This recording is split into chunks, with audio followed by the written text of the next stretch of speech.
Yo abusia enen so eye kwesiada. Ende episode ye episode a me pese me de ahobrase ne bokoye.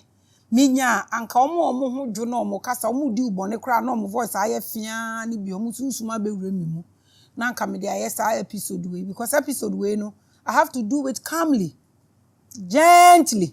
Anti me hia se sa sunsum sunsum bokoboko ebeba be hye mi mu. Na metumi aye this episode.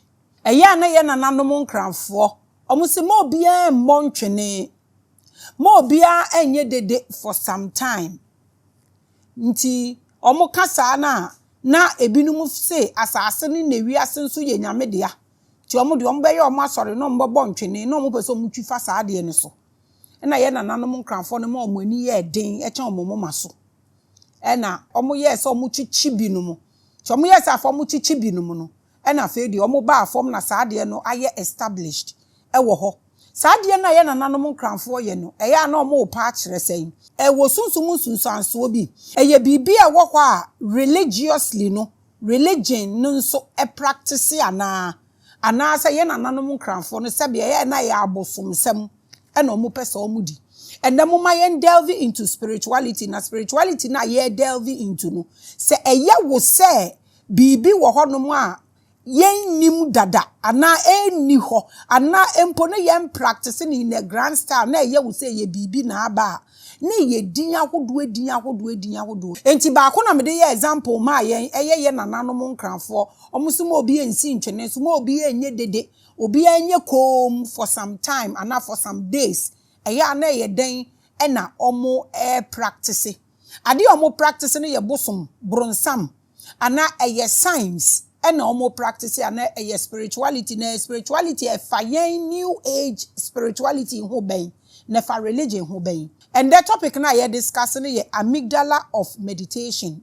Amygdala of meditation say ye ka amygdala e kire sen ye be kire mu na ya hwe say before meditation no yade a ewo hodada nipa ye ana so say ye bibi foforo aba sen na yete meditation asem so a ye mfa no this episode a me pese obetwe wo pen na ato no wachoro. I need questions because meditation no so aba ba ye problem kese e de ato ye so enti ye be first stages bebremu medical ne wahwe questions on meditation.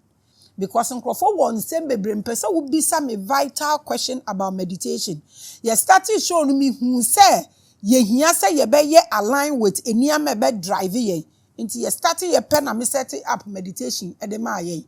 But na ye nye interested. Me de baba back. Yes, me de baba back. But me pesa ye nya ye niam ni bi e wo fie. Enu nti na me pesa ye hwe say niam we. Nti wo question na ye be hwe. Ni ye be hwe questions so nkrofo etai ebisa about meditation. Afeni aba behwe Hindus Diana ye free honomo a na aba behwe the almond of amygdala na afi ya hwe illusions of the books of Moses. Ye behwe illusions of the book of Moses ni because eno na ema ebinum dwen se ukoye meditation na ubehu abronsam ubehu demons ubebodam adenti na ebinum kofa book bi na omo akosamonsi bibi na omo afom tirim adeko ede saade ne ba na eno so ende ye be go deeper into it na fe ye wi a ya ba behwe personal interest in meditation wo kwakoye meditation wo so we interest wo mu no eye den na fe ye wi a ne krakra no ya ba behwe Maame Grace meditation routine eya me wo binum wo ho packages binum wo ho a me send man nkrofo wo WhatsApp so ene ade a omo ye people are doing so well nti and then mama yen delve deeper into meditation na kwa bia bi ni chamber bia bi ni yen hwe de be free mu a ebe den ebeba tie. Your brain is the vehicle that takes you from the physical world to the spiritual world. We've discussed this ya ye no full episode ewo platform we so, which is one of the keys for everyone on this platform. Obi owo platform we so biya nim say ye brain no eno na ye vehicle e de ye physical world we mu e spiritual world. Obi owo platform we so we 3 weeks kura wonnim hwe kura na enya ade we na enya brain chambers na wonnim left hemisphere na unim right hemisphere unim hwekra sa niam we eye common to you wote wa abonten a unim se wo di firifie na wakọ na wote na wa abonten. The physical part of your brain is handled by doctors called neurologists. But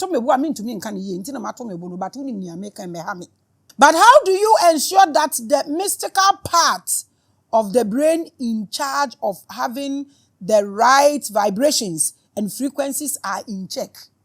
Doctor for no de omo behwem, neuroscientists for no omo behwem na omo ahwehwe wadwene ni mu ni bibia eno ye the physical aspect of it. But the mystery side and the mystical side and the spiritual side of it no wo ba ne saying na wutumi keep and so wo check na wo hwe vibrations any frequencies a enam adwene ni mu wo ye den na wo hwe ye be hwe say niam we and wo ye den na wo put in check so that your brain does not take you to negative spiritual realms all the time. Wo ye den na wo hwe said ye be ya wadwene no entwe wo mfa wo nkọ negative and the lowest frequency no all the time. Obeye den na wa check sa niama we. Wo ye den na wutumi e talk e manage enhance e temi e guide the brain no. Said ya de bia ontumi ntwe ne ho nko the negative spiritual realms and the lower realm no. Obeye den na obe guide adwene no na wama na ye say adwuma no. Eno ne ye behwe.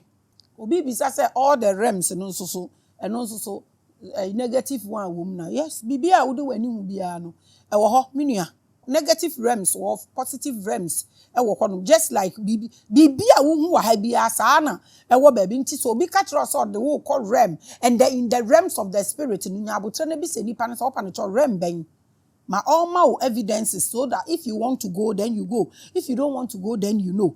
So two things are involved here. Medical, the physical aspect na doctor for handle no, and a matter of the spiritual or the mystical aspect no so and no one have handle what de no. Eniama mienu na ye involved. Ye di kan hwe de di kan. When your mind's wiring is shifted to the physical, you become a canal and move into survival mode. So wadwene no ne electrons mami use sa de no. Ana eja na ewom ana ahoma na ewom ana wires na ewom no se e shift na ebedu honamani a eno na bibia wo twehwe no na ye physical things nti wo kosum nyame a wo kosum se wo benya physical thing wo meditate a wo meditate se wo benya physical reward wo meditate a wo meditate se wo behu bofo physically nti sa adwene ne flip kokwa a bibia be yesa na ya na nipa wire fi se adie bia yemfa yani hunu na wa ahode ni awieye na nsei na enwu na nso so nipa ya ade no mfa na ni nya ehu ya eno enye ne se mfa so aba ho ade se ordinary hu physical evidence enti sa adwene ne shift ekosa ana wire ne shift ekosa part we na eno all meditate ya obeso ohu nyame ohu angel onfa nsa yare ohu sika ohu nadwuma. This is one part of it. Inti webe ma wahu se wo brain no ne wiring no efokoso e wo hefa ye ne yebeto ye bo ahwem ni ahwa akwa akire. Inti problem kese ba ko aye wo e wo spirituality mu ene meditation mu ni se ye de ahyehye nkrofo adwene mu se wo ye meditation a wo benya mfaso obi wadwuma beye yiye eno ne ye de lion nkrofo to meditation said ye beja nkrofo no behu bibi but me pese me kire o se enye bibia wo ye spiritually no na esese wo physical reward e ba ne sa na ne na emfaso bi anhye da sabe amba ho because physical reward ni nyina ye den e wo awieye weinti na wo hwe Krishnafo ne ade na omo beka kire se emfa wo ho nto ewiase niama so bebre. They understand this to the core. Enti omo ye meditation na omo nimne omo ye enti so bi ka kire se wo ko dware bibia e na yiwani babie wo num bibi wo ye say na dabi. It doesn't work like that. Eti se enyini eti se nkoso eti se empunutuo eti se wo benya sika obia ka kire wo se wo ye se nya na wo benya sika ka kire nipa ne se memese oboa sika gina adwuma so saa na nimdie nso so egina disua so bibia woni pono a ejina so. There is nothing like shortcut in life. Enti enyina wo obi andada wo se ukonum we but wo adwuma na obi ka kire wo se ade bi wo ho a obetimi aye na adwuma na koso a hwe ne kwan bi so but dia emanipa diye pa wo adwuma mu eye wudi nokore Now o approach onipa ko a oni ne ye adwuma no with a genuine heart. Maame nka we no obi amfa anya afutu. Hwe obia wa ye adwuma we nwia ne sika. Eno ye adwuma den. Eno onya sika no o experience bi e wo sikanya ho. Na obia nso a woni ne bekwa ben na bakwa ye adwuma ama no. O hye wo a owo bibi obetumi aka akere wa na niam mienu bi obetumi akere wo ama waye yie abeduru ba bia wa beduru no but o hye approach na wo de ama no se onipa saa no onimnim di obetumi di aboa wo se nipa no nso so ni nipa nante ache ema wasua nipa ehu nipa energy nti wo approach se nipa no with pretense a onim nti na mumu bi bebre ba bia mu beko bia mu nya hwe ne yapam mu mo de pretense ko se mo ko daada nipa kro no na mo nya bibi afi go na mo adwane akọ obi a wabọ bra beduru anim che so ye kromfo kafra kromfo de ono wanya adwuma ambre e na onya asika nti oni experience ba obi oye adwuma bre ye san krofo na eya omo ye petro kafo no eya na wahwe omo life obeye kafo ne saa wo forest be ball bi nchen obeye saa na afa be dane filling station e dane filling station na wokọ saa nipa no unim na owura ne officer aya hwe ni window nim ni window nim no ode saa kafo no ode start ye no ode si window na chi enti ni filling station ne ye kase ni no tena ne office na okan ni sika ohu baby o start fee ye no e remind no baby o start fee on person obekọ hobium se nipa na sua nimde enti wo kọ no wo se wo ne ko ye adwuma na watua se de eton petrol na efiri kafo no na ebe ye filling station na wo so many experience enti wo ben na obetumi akere wo de ewo mama wa ye ama wa benyesika but energy a wo de be ben na ye pretense no on ka hwe nkere wo because wo kọ no ye di kan aka akere wo se wo dwale sam na we na wo kọ a wo benyesika ne we nti wo kọ no enye wo se fa genuine heart kọ na nipa ni impact ni secret bi a o build wo so ne fama nti wo de pretense no kwa nipa no so wa fa bibi mu a na wa beduru ba bi a wa bedu nti na ono so onimni obaye nti mokwa na mo apem na afa mu na mo se nipa ni din ko nti memo obi an kan kire wo se wonum bibi dware bibi a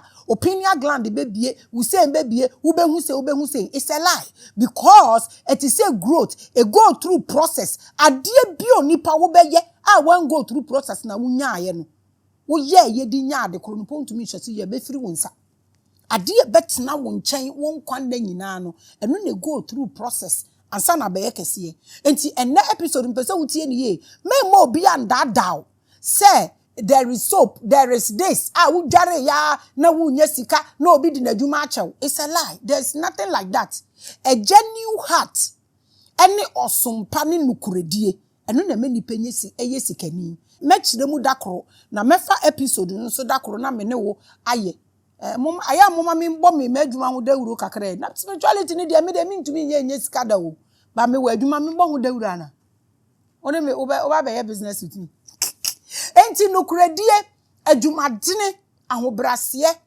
ene odo akomakan se wadwene muti na wakoma muti a bibia wo beye yie se wetu utirim enye samana enye chen enye nwura obi akachiro akache mese oboa me na me kachire o. The second thing is when you are alive and your brain wiring moves 100% into other worlds tienie mame mesi eden a movie 100% into other worlds, you become mentally unstable. Enti adie biya so ebe shate na yi wadwini nyina free wo body ni so woni control wo body ni so eno so hwe ni ye asama me kemu ntie ni ye papa because bebre person mo de psychedelics and dey open your third eye enye chicken change you can lose yourself. Your body lives on earth without physical coordination. It is called abodam. At the moment wo body ni ti asase so na 100% na eye wo wires no everybody ni mu no sebe kafra fa cheme oye bodani enu nti na obi no monsa whatever obenum na se onum no over na oboa oni control won the body ni so sebe kafra fa cheme obetumi apupu agu no ho obetumi atogatam obetumi aye bibia eye saying na tientia 100% of the wiring will leave the body. Another physical eba ne saa woye bodani because baby a waye sene be wo no asem bi a wo beka bi in related to us here nti obi abehu se bodam untumi ndi bibia asoso eye den e wa hanom sei mama wadi kati we nso so ase nti mama o first one and mama o second one pacho say yate ase over the years I have encouraged people to have a meditation routine as an important part of their spiritual journey to awakening and even guiding their energy. Inti na meka na hyase ni se ebinum wo a me wo chatter me de ma omo a omo de ye ebinum ka say ye de din ye starting meditation platform na ye meditation no na ubehun se ne ye nya varieties people from different angles no obi a be kire ye kwan a omo fa so eye omo meditation ni niama no mehu so obi aba ya odi kolosu besi ya say ye nom but ye na meka na ye de sa platform ne beba back na ya komu ne ya hye enti me starting show no me the meditation ne kan ho because me hu say na e ka ho e na be ma na aye okay but na sebe ye nyandru ho ba ye de beba said amaka no but I just realized that I've not really touched on the subject of mystery school enlightenment e ka ho ba me hu say eno so me nka nti eye nkrofo hawo eno so ma nkrofo echi because ebi mu ka trom so ye meditation na wa ware be ye wo ye meditation na wa adwuma be ye eno so ye the reward aba be ka ho nti enda me ma wa hu what bibia about meditation so that all person won't practice here aye easy amount nti oh my meditation is metumi tena ho sa na machi nyina ya me ya me hu hwe na me ye we ya dwendwene dos nti se wa understand the number de na wo ye nimu na wo ya de ni because of reward ebe ye ya physicality emfaso obi anhye da mba ho sa I was waiting for a day when I would be more calm to talk about the subject said ya meka kire wasase no and today I think I am somewhat calm so I want to preach about this like we are learning in a mystery school eno na ndano me pese ye no me pese me yete se nka me wo classroom na blackboard wo ho na nka me gina ho no mo na ye no saa nkakra na ye wi a ye de a few people esi wo na mo ye it will soon come on days like today I do the tutorials not for adults but rather for the new ones, the upcoming generation. Eya na minya na nkam de nkola na guo na ya assume sa frequency so nice so good. But they are making obi bedwin say ene ye nkola de Yesu kan asem bi. O se onto say wo be ya abofra no untumi nkwa ahindie ni menye say ye wo no wa ye baby nga na wo sin na tutu that was not it. Onto say wo be gi atum no wa ba wachi no wa ye wo se wo nim hwe no. Untumi enti asema Yesu kana sesa na na opese okire decoding the Bible is very difficult for some of us enti ni adwen se che se wo be ya abofra dia me ye me yama te se nkola na che se omo beba fom so omo betie tie se ye betumi betie ase spirituality is part of our life enya ade a wanyi awie na wo problem ti na wo kohwehwe we are better the western world China for especially omo the spirituality na account abofra ni ba ni nyina onim what to do and not what not to do enti no obi ani obeka akere ni so obi ikun te say African spirituality se nyi obi na ekun na nyi obi na eje wukunu a na enye ka na ope a na se enye dua na akobo a na che say spirituality ni there be a problem ni nie ye part of our lives until we need to understand say ye bete sa niama we yase na yehu a afa ye maniama bi nye hu a wo start meditation ni na unim se wo kofre nje obi nti wugina wudi hu adi kan there be meditation en fasa niama ni na ho enti dia me ya ma the upcoming generation na omo betumi age atum so omo nim hwe omo pese omo start and omo na me ya omo so that they can learn essential spiritual lessons early yentwani yenyini na obi embehunehunu obi a and inculcate them into their livelihood say ye the way kan ho ma akola ni nim so onyane free mpa no so a esese o stretch ni mu no taking a deep breath na o stay still for some time na or restarting the brain no or restarting brain ni wi a afi no de obeye nyina toto adwene ni mu no wahwe ansa na wo movie a obi eni wo no mo be kan kire sa akola wei se wo be meditation ya wo problem be solve wa ya sa abofra wei enya constipation po na waba benya tipaye na wabeben blood pressure na waba benya ayi akomayade So when said yet here. Say that you bebrebe wo pa akọ meditation ni 3 days no. Wo ba fie wo yamuntim ye wo yamatim wo vagus nerve aye blocked, wo brain aye blocked. Wo benya leaky gut. Ebe ko wo vagus nerves ni mu. Afi na wo brain na aye blocked. Wo wire ni nyina ye frozen. Shinsi wo dwen ensisi so. Wo ye bibie enye yiye because ya ka kire wo say enti enye sa na tie mumma yemfa nka ye life mu ye nkyerɛkyerɛ nkola ye man kola ne time alam be ma ye kwan ye pentama kwa adwuma ebeye ye ni time obibia ho na asatade a ye de ye mmerɛ ye no minim de benefit ye life cause ade a me ka asesi obi o ye sa ade ni bia wunya blood pressure wunya constipation wunya ayi nti no eden na eye essential echen ade a me kan yi ba ye ni time a ye be ye we prefer say ye benye sika na yakotua hospital bills akese na yakatre so ye tua bills ni nyina the condition ti say na ye feel say niam nketen I my life ye easy my na so ni faso ai when meditation becomes a habit we are sure to have a very strong minded future for our liberation. So meditation no e be ye habit o anya ade a ye kɔ seminar na yakɔ yo. So what I say, enya dia ye kwa sorry ni ya kwa yo, ebe ye part of us. The brain will not be sick. Now when the brain is not sick, the heart can never be sick. Na se wakuma enyare a, u decisions na ye calm, u wiase na ye calm. Say ye the way ye part of our lives say nebe ye. Se meditation nebe ye wo habit unya constipation. When ya constipation unya headache. When ya headache wunya yefunu yade ye wanya yefunu yade a wunya akoma yade ye se wahu se de ye we keke ebetumi stopping yade wa akodo ni yefu adodo ni nyina mpo eso atete arehu o eba ne sa na yadwene ye sound into decision bia ye make bia ye think generational se bibia sisi susenya obia ebu mfu nipa na enam krom obia ebufu obia bu afu se wo ye sa nyama we ya obi fa wadwuma tips na wo beje no enye important than your salary.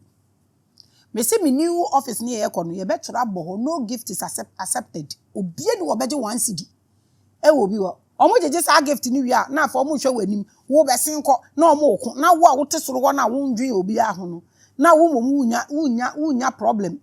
Se tips ni wa obi ba ni car du car park ho a Ubema obi park car ketewa ne car kese ebie ni wa ye so ade ba office oni na ye drive ye ne ye de ba ye ya dwen ne enye papa ye nya constipations nti ye nya heartburns ti ebufu bibia ne ye buafu ni ye dede ni ye niama ehu nya because ye mfasa niama we enye part of our lives into liberation we talk about it but we don't have ahoden aye de statipo. One important thing about meditation is that we see it as a ritual and that blocks us from practicing it effectively. So wunya ko hu say meditation is a ritual. Na me ye nya bibia afedi a obeye bi anya adwuma biom. Because o yet to aso 3 weeks nu hu hwia wa bambebu nya biom. O pa hwe say o starting meditation. E den na ma ujaye maya mi hu hwe. Me kata mania na mahu light bi na miti pai me na miti mi da mi ya na mi hu hwe na mi jaye me ya na mi hu image bi. Yes, because deep down in your heart ya ka kira wo say wo ye na wahu bofo wahu wei nti wo kotena ho no you wa ade a wo pese hu nti den na opfo say brain no e be project na e de ama wo we your question what the reward eto bibia animu a emfa so obi eni so biom pese wo te ase ma me se mo kotena se na se mo yes group no na mo ye meditation na mo ye for mo ho a eno de ye but wo kogina se wo ye se wo behu bibi ni wanya bibi ato wadwen. Meditation is biological. Meditation no a part of you. It is a basic science of the brain. So can wo enye bibi different bi aba. Enye bibi no so koye na wenye bibi me part of we to trimu mame. It is a subject that joins the mystical with the scientific. Yade a wo ye na wahu so ewo wo honam nimu. So what am I say? Enya ade a wo ye na enji fisuro abepa wa pampam. Ana sika one box fisuro hwe aba besi wanim. Mum yenyi sa ne ma ne fi ya adwenem. Ya ye two canal. And na me di kan kire no eho na wo dream senya na akotena meditation no that is where your wires no ehwe unhu hwe. Another weakness of meditation as a practice is that we see it as the sole right of a particular religion. Another sad thing. And he said, yes, who say meditation ye asori bi ana osum bi. Omo no omo yes niyama no. And also another bad thing. Medical culture say meditation is biological. Ewowumu. Inti say your dream say as a cool way, fraternity way, and a meditation ye omo practices are. And also another bad thing. You should not even think like that. A big dream sir, oh, meditation is for Buddhism. It is not. Meditation is not a religion. It is not. Meditation is biological. Obi bisawa kachere no say Maame Grace say meditation enye religion biological. Nkrofo bebre pese omonko Buddhism because they feel so omo na meditation ye omo religion. Enye sa enye nokre. Meditation is biological. Fa we hye wadwenim na ye wadwen sa wo be ye ho adwuma. Eno nkire sa omo ya enye o. It is great for them to practice. It helps them to rewire their wiring in their head.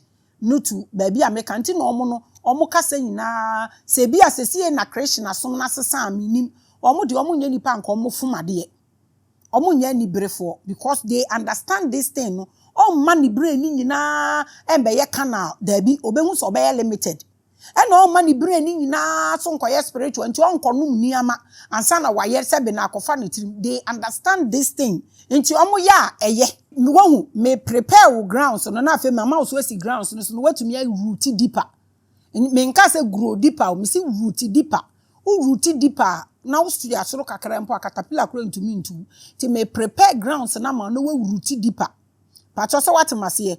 Meditation is also not a superstition or a tribal belief. I want us to embrace this practice as the biological wiring of complex frequencies that perform mysterious functions in the brain. Meditation is also not a superstition or tribal belief. I want us to embrace this practice as the biological wiring of complex frequencies that perform mysterious functions in the brain. Adia me pese obi ade hye na adwene mu. Eno na maboso enda amede a kire wi. Me man krankra bi akwa but this is time with Maame Grace. You know my name Dada. The prettiest preacher Saint Osika. Today another important soft mystery class topic for you and your pastors. You can tag them, share with them, throw it into the church group. Send this link to them and tell them they should add it to their Sunday topics. Because now they are doing well. Who said the message is messaging. It will help a lot to understand. Nebema ya adwene no so aye stable. Na se bi niam bi ehun hia. Ye no. Ye jai. Niam ni bebre wo ye ya mentally we are not stable. Enti ni ye sa ade no. Because yamfa sa niam we anye part of us. Tie me. Sa wo beti sa ade we ase a. Wo be hu say heaven any hell. Devil and Satan. Good ne bad, nina is inside of you. Who now be manifest you. Obi any what baby or ye devil. I know ye Satan. What am I say? Ma wo sofo enti sa ade we ase. Say yet ade we ase as Africans are. Anka sofo mfa nkrofo nkogine kurom say or twen rapture. Abana abe rapture obi. Na den krani. Ti no bro ni colonize we ye so easy yo. It is so easy. And then we are discussing amygdala of meditation. Ye beko stages bebre. Ye wia ye the meditation no ne routine ni bi ayeden e de aka ho ama ye nyina. Mijina akwanya we say so. Na mama ye nua ba Millicent Amankwa etiri nkwa. Last week no osi Nyankopon aboa no ama wawo asomdue mu Me who say most celebrating the power platform. So this is beautiful. This is how we should live. Well, we burn our platform. No, so no. Now what me act to pampers. Now what to diapers. What to diffusers. Now what to way akola foforo na aba fie wonti essential oil. Now what to peppermint oil. Aka diffuser no ho ama no. Now wa ye won environment ni nyina mu. So akola no will not get cold. Na akola na ni so akle kama kama. Mumia ntoto sa niama we ni emfa ncheche ye nua ba Millicent Amankwa. Minua ba fefe yenua ba ko ne comment or say minua ba beautiful yema wo etiri nkwa. I welcome us to another episode of Time with Maame Grace.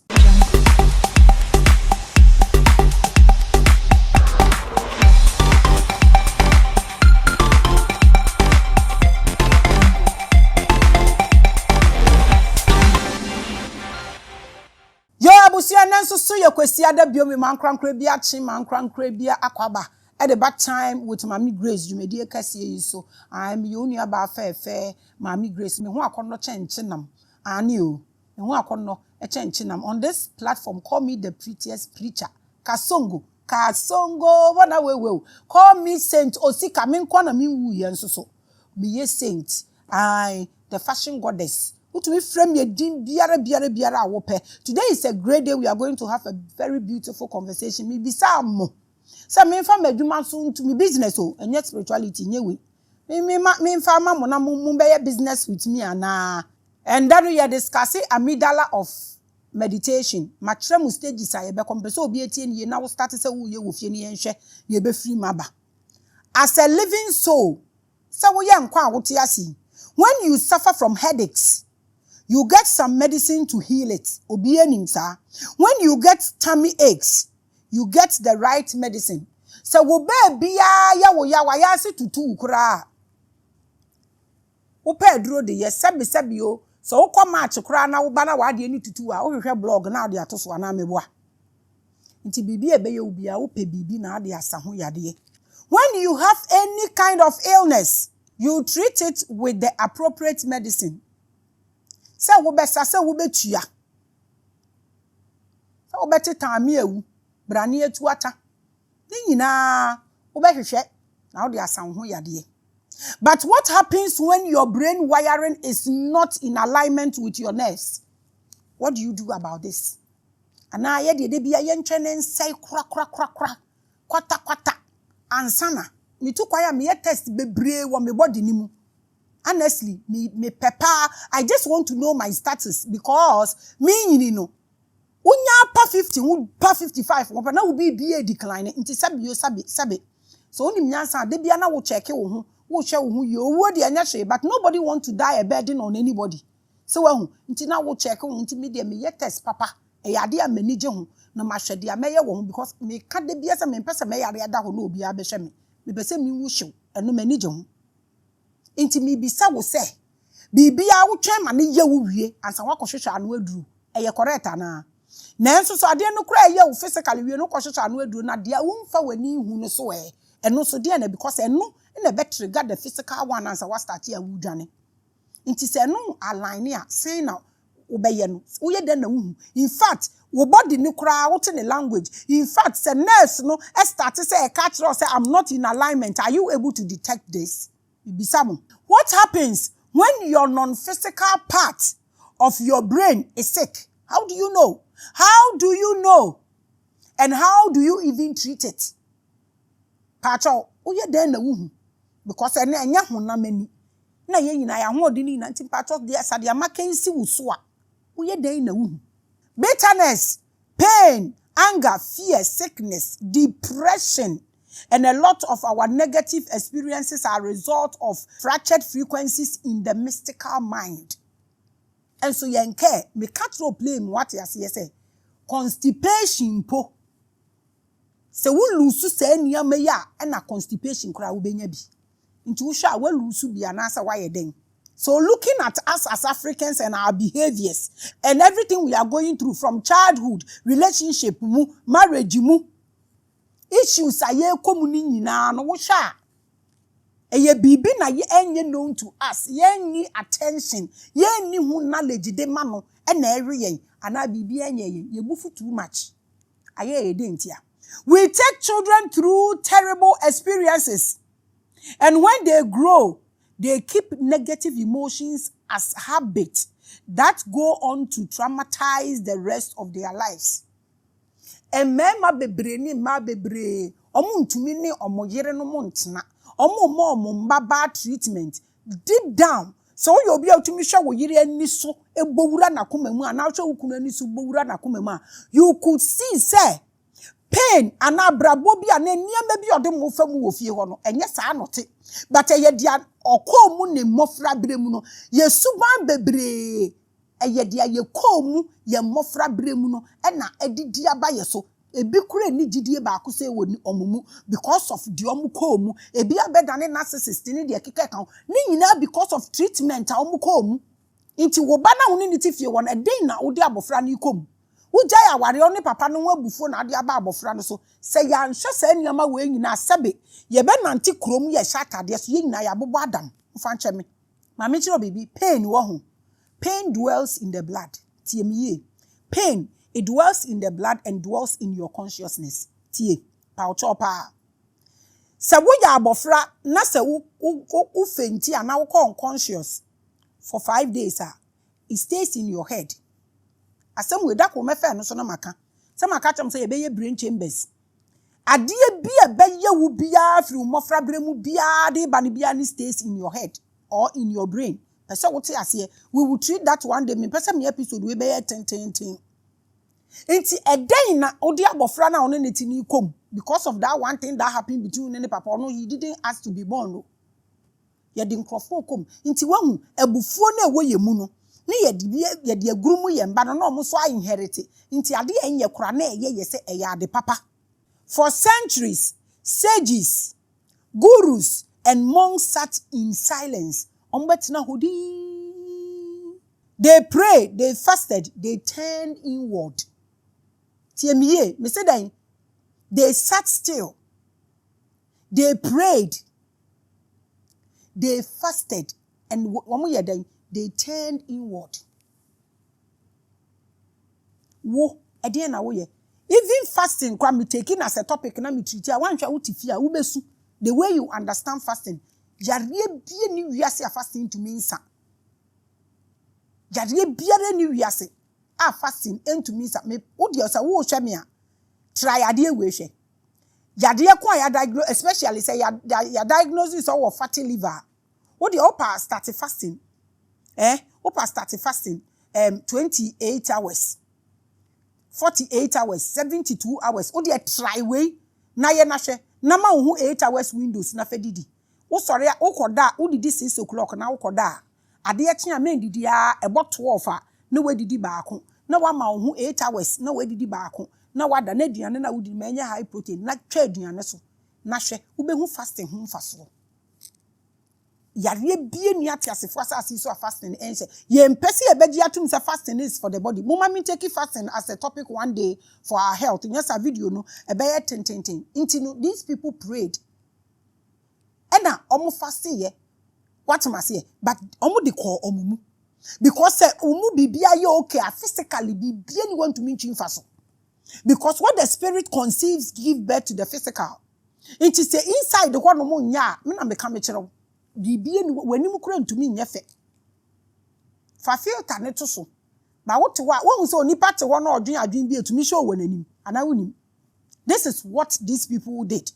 Omu tena so ena omu bompa ye ena omu teni omu edi call omumu omu anhwa abonten eden na wo de bia wo hwe abonten hwini wo se wonim de woni pamu se de ehu a anka wo de ade bi to obatiri ma obehwe ne ye bible mpo aka o se de koni pamu enye tan se de firi ni pamu ba eye bible ene ka asa ye nananom se nipadindin hu ohu se wo tete abofra ne de ne fania mamu a na otan ne kohye ne mu a ne hu ohu na se wo hwe ne yie enti ade bia etan ne ko inside no ehu because ade bia bepie wa ha bia ne owu wo twaka ene ewa awieye but e wo inside da empie ye nipa ehu ye no eno na ehu eno na bo wiase eno na drive wiase enti dia wo de wo ba ne ikom no hwe ne yie Sa wona wo ba wo fie no ntumi ne wo nkasa wa ye ni kai ya mo start se o ye niama de sie wa die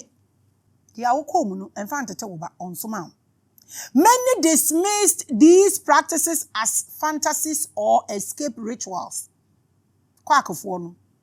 Some even ebi kura beka tro say wo ya wo be hu demon demonic say wo be practice meditation. If Africa is at this stage in this 21st century, say wo ya meditation a wo be hu demon a ene ye ni daso. But today, modern science is beginning to confirm what the ancients already knew. Ya wona nanum nim na nkranfo na somua be sin da omoda so practice no. Modern science I start to say confirm the na ye nananom na omoye no. Adenti na wo tena ho wo bibini. No obi aka kire say grounding is spirituality. Ye nananom na omo nhempa bo. They knew this. Inti no omo nante form. Omo de omo nine nante form. No ma disperse all the negative metals no out of their body. Enu nti na wo nana. Asa lazy chair na omo ye no omo di dua ne cross mu senya onfansi baby obi si dua na se. Na wada dua na se so that dua ne be absorb all the negative metal. Aden na wo ya ama wei abeye huhu ama wo. A wo mani pe nya aso. Menua se see science confirm all these things and na nananom ye just a part of our life so your way of life oh. That the human brain is built with wires for spiritual transcendence. See science confirm it. Meditation is not a superstitious escape from reality. It's not true. When we be en kasa asem we enchro. Please oh, with all humility, do not let anybody tell you this to believe. Say, wo ko meditate ya, wo be hu angel na wo problem ni wo sika asem na assault me pa achewo. It's not true. It is a way to activate your inner frequency.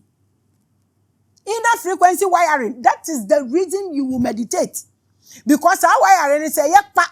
And no you are able to read into everything. It's a no na wo kwa akoye na wo de abeye bibi physically. Nenye no na wo koye nya physical reward. Let's get these two things straight. And the pathways designed for unity and higher awareness. This is what meditation represents. It connects your brain to other worlds and experiences. Minya. Untumi kan wanu mpo ntum kakra de bia chokrodo. Once wakasa ama okunu kwa adwuma kro mba ntem. Bible say, "Oba ware oba ona age de nka jampi kosi enchanse danso." Ebi pekasa papa, ebi kasa. Watch your phone na uni hwe nti wo kasa di kokonsa na so wo higher frequency. Wa bodamo sebe. Ebi ntumi nkom wanu ntum o ebi kasa. Omo kasa nim de obeka ayaka wanu tum kakra be boa. Because kasa bebre yare. This is what meditation does. It will help you. It will put you in a pathway designed for unity and higher awareness. Sasa nyama we wo kromu ha anka ye suban bi nye suban bi ayehu. Sasa bibia ye ton obi a we adwuma bie mu o ye adwuma ne salary nye important to him or her. Obi a adwuma o ye bia ne salary nye important to no. De okoda bi obenya because ya ka trend u dware sam na obenya sika ba bia ye tinie. Na enwura kora efifi wo nwura mu mpo so wa nante ankotete a ebetumi anante aba ofie. Ye hu ya mass spirituality na ye tantan kan. Now, that is foundations ni bi. Ena mede ma wo no. Ewo meditation ni mu no. Afi mo ma ye questions on meditation. The point of this editorial is that I know meditation is very far from most of you. Honestly, truthfully. Because we are in a very busy, fast moving environment. Now, pentem. Adena wo bedi traffic. What bre? Inti time ben. Pressure ni too much wo kroni. Ya hwehwe de ntumi. You wake up, work, children, home, bills, etc. Until you tena se kura sa wo meditate ya. Rent amba, loan ni beba, eka ni beba. De wa be fa utika chese niyama na beba chese de won need chance. When yane with alarm ama se sie kura de weni adjust to we de meka ho. Ebo 12 pan be yenti. Weni ate. Ebi ase da no po uni adwuma o. Ebo wanyane ama weni na adjust to nyane no. Inti alarm no was setting 4 o'clock ama se ebo 355 pe na wani nankasa kwan se wani na nya ne alarm ni nya ne ubiom ye wo problem dodo ye wo how asat ade a ye hwehwe na ye de simple things that will give us comfort and better life and peace ye de hwehwe ne de nintumi nti ase obi ti wo no oni sika na ne ba bia nyare bibia enye no a nani njeda owo sika na owo car ne ade na de bi onam hospital kra oye okay because of the car kesi mu twi sen ye badwen adwen ni sen no kwasem ni we de enye se mitro hye so mo amote abrochide mo hwa abrofu pa omo life a enye so simple omo life nye simple omo dan anketenkete omo aduane anketenkete omo ntade one way nti wa ukọ na utena hɔ a your mindset will change and so still ye kwa ye nsua sa niam ne da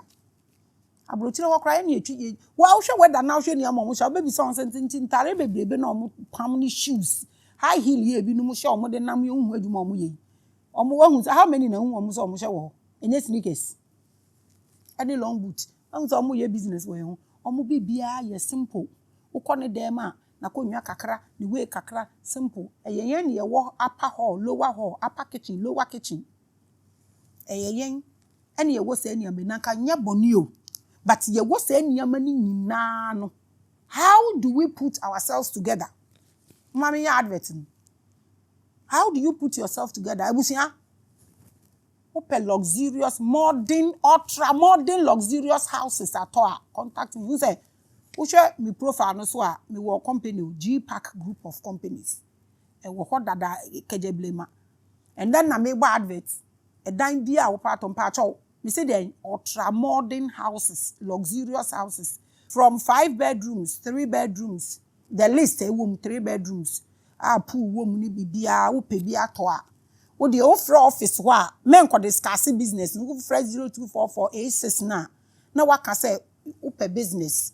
Omo be direct wako baby a business no wo na omo ne wa discuss omo de ne discuss na we serious a na ya invite you to First West Africa Tea House ubeba ho ye benum tea ne ya discuss business me say me mpe joke we the first time I me expose me adwuma me mpa how into luxurious houses from 3 bedrooms to whatever mostly estate ni mu celebrity estate Spintex Road ye wo bigger places pacho nti so wo pedan ni bisa na wa contact office no ansa na ye de wa fa process no wa beduru ho eye one ka bie wa ti asefo asase so a wo pe bi ato wo do ka ne ba na wo pese wo ton ne fast na wo kwa eno so wo betumi contact ye eno ye mi G Park enye adwuma we yo enfa ho the first time me bode wuro because me pese on me be business na me ska run show no because me spirituality ni de nya de be ma me wan si di da kwa wo mo fa so me ska me ntumi enye sa anointing ni me mu nti na me bo madwuma mu advert ama one part na me bo ama no ti fie size bi a wo pe pool ni kese ye kora te se park a just wo de hala me fe me bisa me boss so be ma me kwan na me twetwe ndwuma ni bi dan ni bi atoto abonten ama video na ma sha I will do that for you eno ye one part so wa wasi wo dan ni so awie na wo pese me be ye plant wo ho no ma wo a ba be ye proper planting wo flowers ni na wo garden ma be ye ni na kama with proper plants need to be mentioned wa ha na so ya be ya amawo garden no ya be ne kama amawo so wo interior deco na ma be hwe wo dan nu me hwe ba bia wo window ni wa yi ni ya na ma ye curtains amawo fine na me siesie ho ma ye deco ni na kama ya be ba be arrange wo wardrobe ni mu nyina amawo every month so wo pa me ke obi say obi wardrobe mu so na ka say life na bi wa akire sa wardrobe na to me 30 minutes hye na ebi de 5 days nye hye nti se wo abrochi na pese ye be arrange wo fie ma wa wo contact me a ye ba be ni nyina kama ama nti na fie no wo to we ho a ma ye ni nyina curtains bibia e de ama wo fie so na ofra no so ya be hwem ye be bibia eno so na ye de ama bed bia wo pato eno so contact me a plant wo wiase bia wo pato. This is one part of GPA group of companies. And when far Revelations platform and far time with Maame Grace and far Jerome where the advert na mabon to be some boss. So by me kwan me twa me nduma ni bi na me de ato abonte na we me say a luxurious house, ultra modern luxurious house. Any cars, patcho me frame me for quarter plot. Me nka sa utobi enye ba me fa menye sa. na wo dan no so ye beba na ya wo bedroom no baby a wo bed ni be face aye plant bibia kama na wo damu na wo nya wo healing na wo spirituality na wo balancing na ye kama eno ye madwuma a me ye ni bi ena nde me de ato abonten nti se wo ye interested a wo frɛ na wo ka business a omo be direct wo akwa another main office ni mu na ye di nkommo na se wo ye serious a na yama waba first West Africa Tea House no waba bedroom tea ne ya discuss business ne ye kɔ yanim yempe alo yempe azan yempe kwak nyama bia don't venture the wudi agora kodem nti ehu hia se oba be e genuine thing ye ne ha eno ye business so do business with me na minya sika na me fan run show no o short time with Maame Grace na ye discuss amygdala of meditation adia enu su nipa suro pa baako a enu su hunahuna amanfo enu na ye discuss no ende kwesie anapa yi me de se woni midin dada enti mama wahu obra ye na mu nti no chese ye nya kwan kura 5 minutes 2 minutes kura ye nya ne ye de meditate you may not even meditate once for the whole year adagini ni ho. And a lot of bigger questions may come out of this situation ya making. Krofo baby sa enti se sie ya me de minya daji o enti minya dem me ba be ma short ade bia wo be ye be cover the whole year meditation and you will still be in alignment metro before you be close memo we hu sa line no na ma catch us so mema routine na obetumi dia fa so easy and you will still be aligned enye hu sa nti bigger questions na be piepie na bi ye den why sit in silence adenti na esa metina ho din na menkasa. Why close the eyes and focus on the breath? Tebi baby sa adenti na mentra ona menkata mani na enhome twe. Adenti na me yesa what is the immediate evidence that something is happening when I sit and close my eyes? Edi na kyereta ade na me ya enya adwuma ebi kasa meditation ma ya me ya me hu hwe. Enti ede nja me nkotena sa menkata mani. To the casual observer, it may seem empty. Me hu hwe ma ye meditation ya. Me hu hwe nkrofo I can. But within the brain, much is happening. I'm telling you. I keep telling people that one who say ya say ya dream by thinking say bibi ye bia e say ye nya reward e say ye hu bibi e say ye nya bibi nti obi ye bibi kakra na o hu hwe a ye ne say hwe yansi. It's a lie.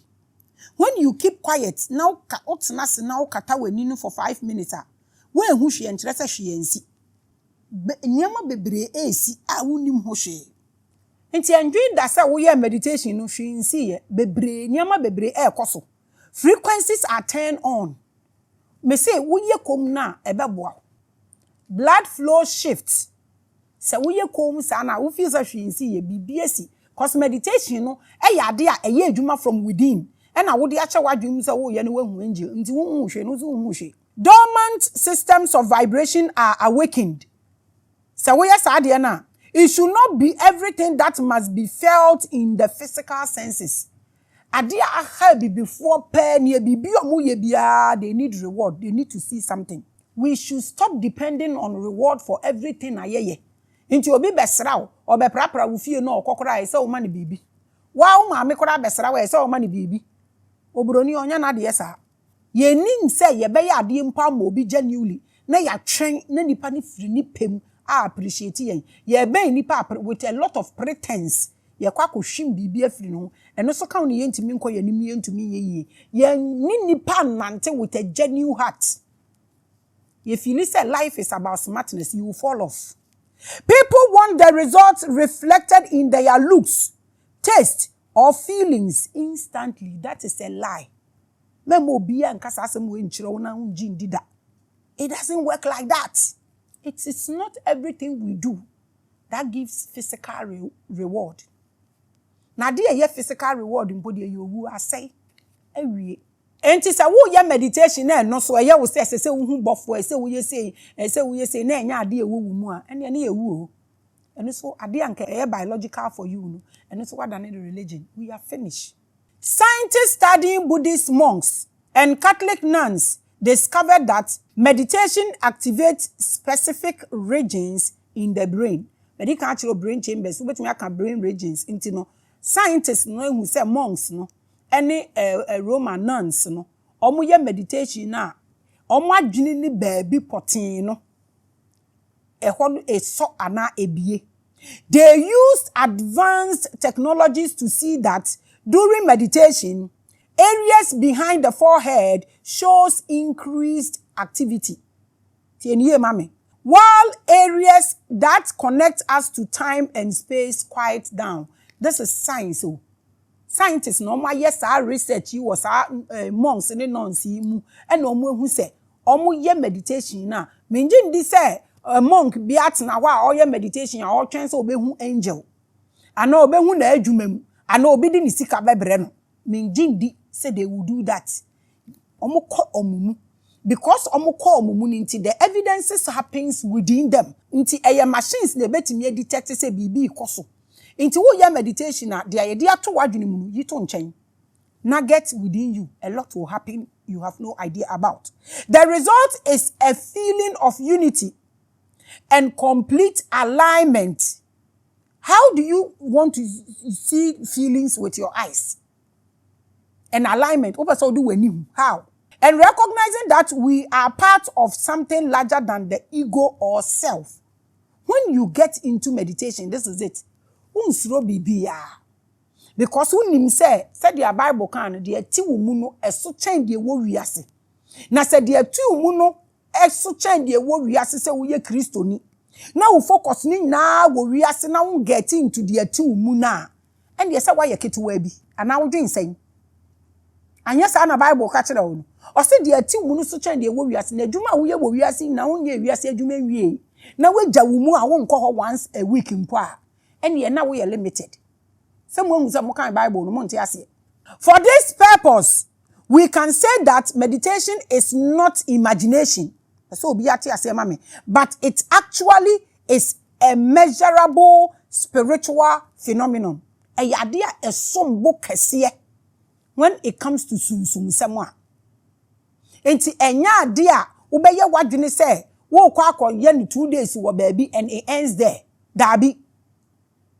Ana makatro no eba ni sunsum sema meditation me say yedan esombo kese ewom betumi aka say eye life eye nkwa e de manipa fa wetu wadwunim na enye wadwune say wo meditate enya bibi ehu bibi eno na ye wo say meditation na wo ye no emfaso bi enu ene na ye wo say kra wagyae eye biological ewowumu se wo pese wo mpe ma kire wo dia scientists ehu wo mo ye meditation continuously ni mu enya ade a wo de wonsa wani behu but eya ade a benefit one kasa wo life ne wo health pese obi ate ase mo ma ye hwe Hindus diana. Many Asian scriptures speak of the spiritual essence of meditation. Nyati Asian pefabra wudim. The Greeks spoke of contemplation or the science of deep thinking as forms of meditation. So be ye kom na odwenya. Won say wo odwenya wo mpedede. Sa wo odwenya wo mpedede o. Adentia. Wo pese wo ma adwene ne kwan na ye na adwuma yie. Baby adede wo ntumi nwene. Ntumi ponna. The Hindus practiced a meditation system called dhyana. Omunima omo hweme omo wontumi dem aka say knowledge no. You cannot just sit anywhere and be saying things. You will be a joker. Dhyana is the 7th out of the 8 limbs of yoga. Ade ba ko ana me ye kodu echi a religion ma me jaye apart from a lot am twitwa film so another thing no mo gi free me say up till now eye me yapa yoga, which involves maintaining an unbroken one-pointed focus on a chosen object or thought after achieving concentration. So you pick one thing, concentrate on it, and focus on that point of concentration throughout the meditation. We so we Hindus no omo de ne no so maboso ama wo no. The practice of dhyana brings a state of deep, sustained awareness and mental calmness. Almost omo de no, allowing the practitioner to connect fully with the present moment. Minia, so we present moment enye stable, forget about future and forget about past because they both exist in your present. So one to say we ase. Now we see uja wo present wako past ubeba na why you wasted. They both live in it. Inti na ese wo focus wo so. Se present in you, there is nothing like future and there is nothing like past. They both dwells in it. Sheniye Maame. This focused meditative state leads to a sense of flow in harmony. That is balancing and alignment. So powerful. And absorption where distractions are limited. So if Ghana for nyina practicing we ya, ekuro no mu bedwo. Obi abu mfum bobo aben papa dabi. Ukwa abrochire nsa na ye bo aben wo ho mo no mo de ka na bi ro ya aben ni wom. Ukwa abrochire won sa na mo bo aben ye mo aben. Na nim na de car akra ko bo obi o take bicycle so we wadwi na abe ye adwuma. Obi ni wo de aba abegina wo so obi e mechew. Wa hu traffic na wa na obegina. Because of what? Sa nyama nyina ye intact. Ye kuro mu hanom yi senete ye. Se Christopher nyina practice diana. Na so omu nyina egwo this state yi mu a. Hwan ma na be sori akobo osofo foforo ma. Followers ni kura wa platform so. Andre yi na me hwe social media so. Na me say nkrofo omu didi akire follow for yi. Omu no mu ye poison. Na me hwe eyi ade omu koye wo stadium yi. Na me hwe king shata. Some amu nim some penasem shata. Eko bua ni nua yi. No peja no course so hwe de ekoye biti such a beautiful thing. Na be chiro. Na we koye we, na we koye we. Omu be ya na fa gufu aba obi ambo obi a. Ise ni ye pe. Adwene ni nye pepepe. Ye beka bibia say bibia. Follow for followers. Say your practices are the way was spirituality ni nyina mu ababi obi ato betena wodi konkonsa so betwa. Say your practice are the way a mekan wa sorry a. Hu so sofo we members ekoji we achi akodidi natem. Nyankopon ahoɔden aba fam. Nipa na ekoku Nyankopon tokwa ama no. Enti tumi na mo wo na wo hefa. You don't use it. This serves as a crucial step towards spiritual growth. Sadie we wo ho a. Ena fe obenyini wo sumsum sem self-realization and ultimately se wo sadie we nyina fe self-growth aba self-realization aba ubon so we kra wo nya o ma me kan me wie ya na me ko kan wasem de ha wo ni wie emfo obi nto otankuru and ultimately union of the individual self with universal consciousness. Say nyama mi ensenya mebobɔ ofi. Se saade we ekoso wo ya bra boma anase diana no se yetumi practice ya nupe mpo a anka saade we beba ye saade wo baabi a asomdwe enetena saabea ye no na ye de ye ni sa niama ibi nti obi a wafom ye 1 million years na ehihye ye mu mame ka bibi nkyere mo enne na maami who didi maami atem Florence Obinim. I don't think so or ye less than 45 ebi obenya 50 years. She's grown so beautifully. Se wunim. Se wo obi a wani ebie na wunima. Ube se tie mame nkyerɛ wo. Wo ye oba wunya pa 45 ho pɛ. Ubenya receding hairline. Utiri ni be start say ekonachi. Sabio na afe wo se a start say eno so wo gam no ekosoro na wo se ya atenten. Afo bon se wano ye style bi. Tie miye. Se wo ye obi a wo ye fie adwuma pa. Wo bon se wo nsa ho a start ye black.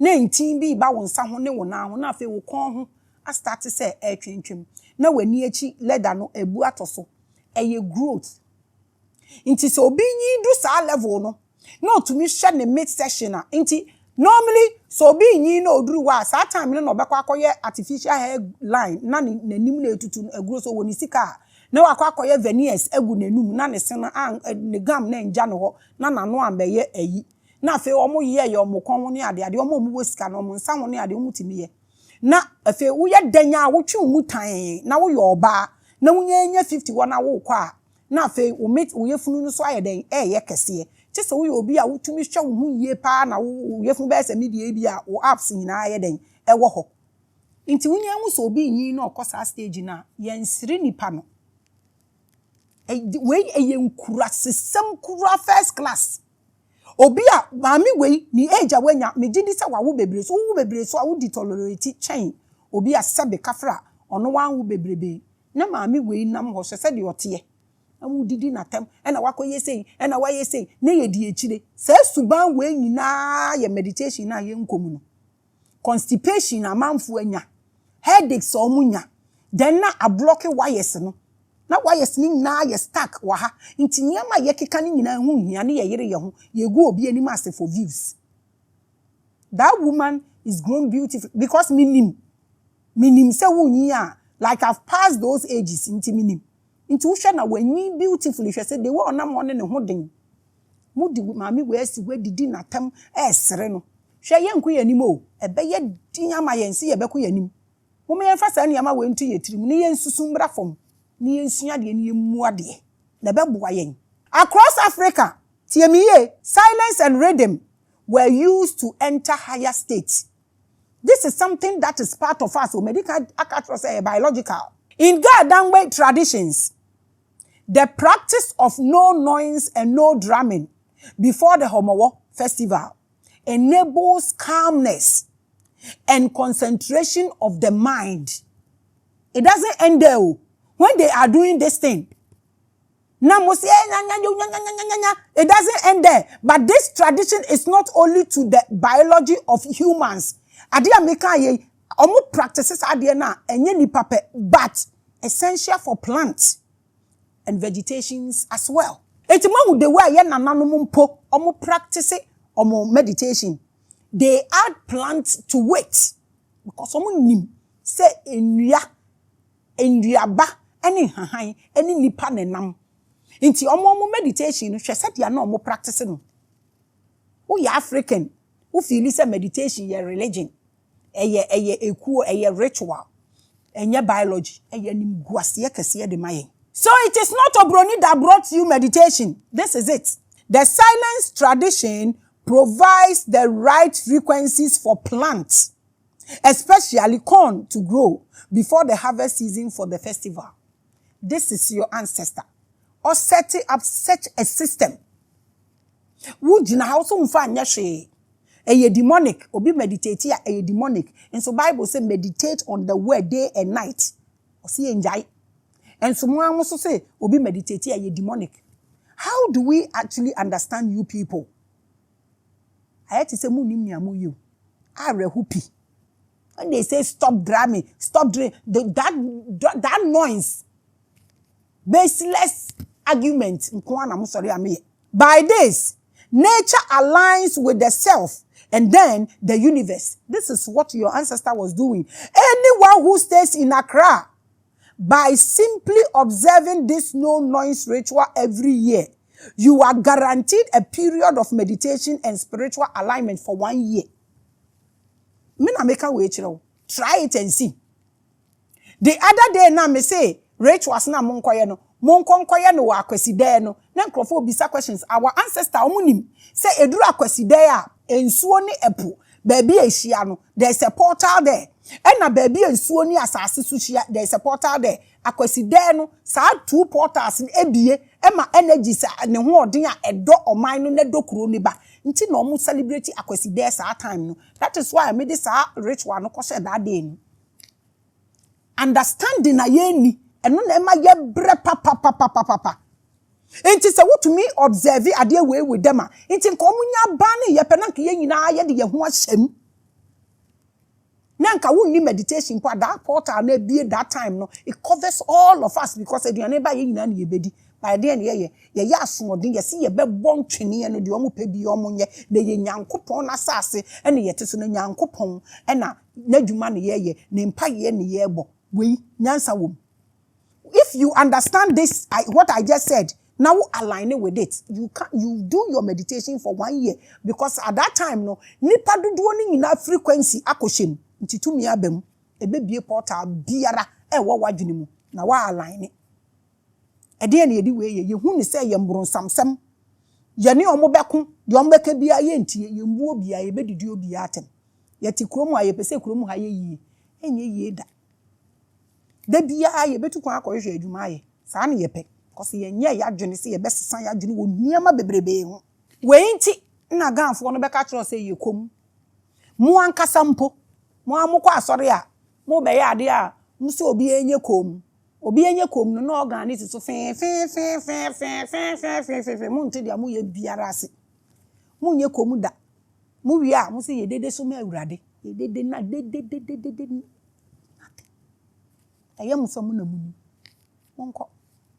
Unfortunately, some churches are constantly in defiance of this important spiritual and biological tradition.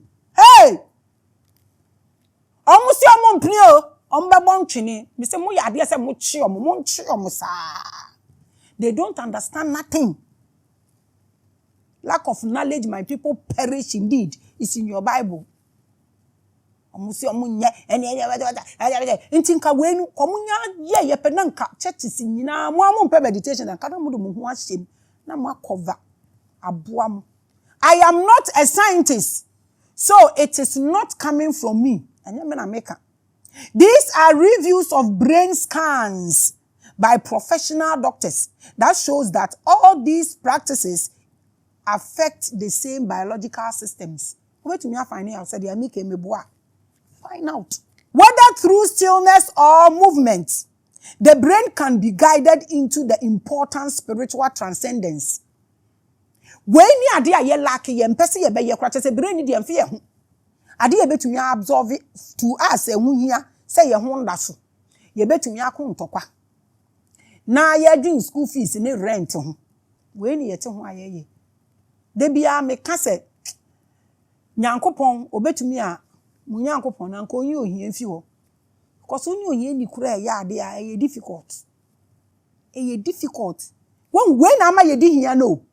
Se ahokyere ne be bro so a na poison brain no na block no.